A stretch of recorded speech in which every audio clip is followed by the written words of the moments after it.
नमस्कार मित्रांनो, कलासृष्टीतून एक धक्कादायक प्रसंग समोर आला आहे. कारण नाना पाटेकरांनी अभिनेत्रीला चक्क कानशिलात लगावली आहे आणि त्यानंतर अभिनेत्रीनेही नाना पाटेकर यांच्या सनसनीत कानाखाली लगावली आहे. तर चला जाणून घेऊया काय आहे संपूर्ण माहिती.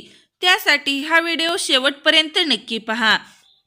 अभिनेते नाना पाटेकर आणि अभिनेत्री मधु शहा यांनी 1997 मध्ये आलेल्या यशवंत या चित्रपटात एकत्र काम केले होते. या चित्रपटाच्या शूटिंग दरम्यान घडलेला एक धक्कादायक किस्सा मधु यांनी नुकतंच एका मुलाखतीत सांगितला आहे.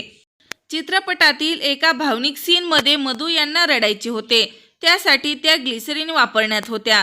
मात्र नाना पाटेकर यांनी ग्लिसरीनचा वापर नको म्हणत भावना खऱ्या असाव्यात आणि नैसर्गिक अश्रू यावेत यासाठी मधु यांना सनसनीत कानशिलात मारली होती.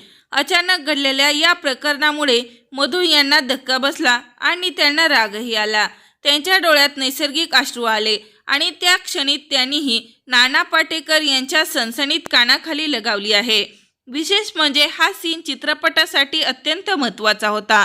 या अचानक घडलेल्या प्रसंगामुळे अभिनयातील भावना अगदी नैसर्गिक दिसल्या आणि दिग्दर्शक अनिल मट्टू यांनी संपूर्ण दिवसासाठी ठेवलेला सीन अवघ्या अर्ध्या तासातच पूर्ण झाला होता. मधु यांनी नंतर हेही स्पष्ट केले की नाना पाटेकर त्यांच्याशी नेहमीच उद्धटपणे वागत होते, त्यामुळे त्यांचा वाद होत होता. तर मित्रांनो, नाना पाटेकर हे अभिनेते तुम्हाला आवडतात का? लाईक कमेंट करून नक्की सांगा. तोपर्यंत धन्यवाद.